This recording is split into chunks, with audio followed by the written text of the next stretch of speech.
T-Bone Walker came along in the 40s, and he had a guitar that had a pickup on it, and he changed things. There have been two periods of history with blues. There's been Delta blues from about 1865 to about 1940s, and then Chicago blues from 1940 to 1954.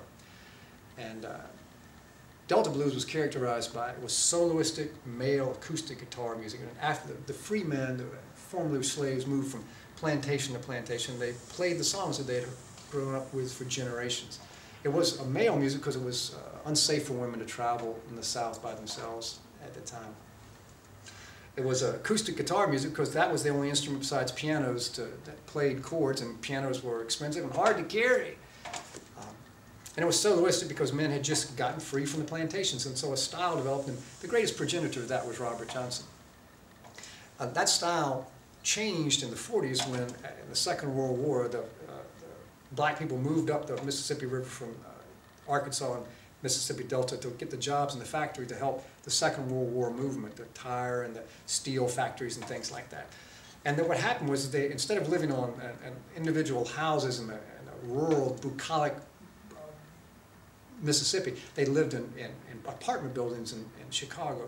And what they would do is they would go out at nights in clubs. Instead of their porches, where they play for their families acoustic guitar, they had to play in clubs, and so they needed electric instruments to get heard over pianos and basses and drums and things like that. And loud people drinking and hitting on each other. It was loud and chaotic. And so a style of music that was group and electric, those are the two salient features. Chicago blues, and the greatest progenitor of that was Muddy Waters. So about this time, there was a guy, T-Bone Walker. Most people remember him for his song Stormy Monday, but his greatest contribution was that he took the guitar and began to apply bends and vibrato to that. Bends and vibrato became the salient characteristics of the way to express yourself on blues guitar. And blues became the heart of rock and roll. Hendrix was once asked, what is the soul of America? And he said it was blues, and he's absolutely right. So T-Bone learned through bends and vibrato to express his feelings on the electric guitar, which was not possible on the previously. No one had ever, I guess you could have done it on acoustic, but it just never crossed anybody's mind. T-Bone Walker, his genius brought us to that.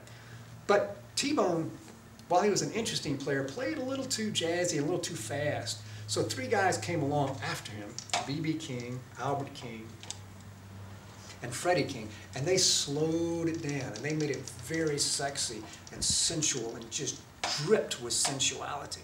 And they brought it to heights that had never been brought to before, this incredible expressive beauty.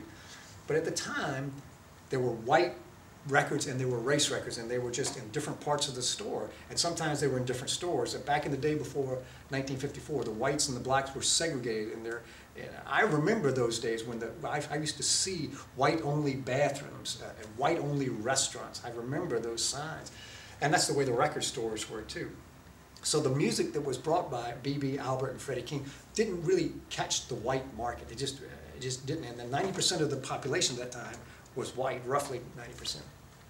So it didn't influence people. But what happened is the baby boom generation had so terribly much money and so much leisure time and so much education, and they demanded more from their musicians than had ever been demanded. And three men stood up to the plate: Jimmy Page, Eric Clapton, and Jimi Hendrix. And the greatest of these, by far, was Hendrix. So what Hendrix did was he took the bends and vibrato he had heard from B.B., Albert, and Freddie King. It was really mostly Albert. Albert was the one who influenced him the most. And then he took it to levels that were unprecedented, just unprecedented in human history. He had a technical expertise. He could do things technically that no one had ever done.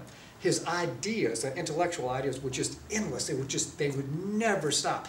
And he could reach his heart in ways that no one had ever been able to reach. So emotionally, intellectually, and technically, he was able to express himself, and he became the greatest guitar player of all time, and one of the greatest artists of the 20th century, along with people like Miles Davis and John Cage. Just fabulous, brilliant thinkers.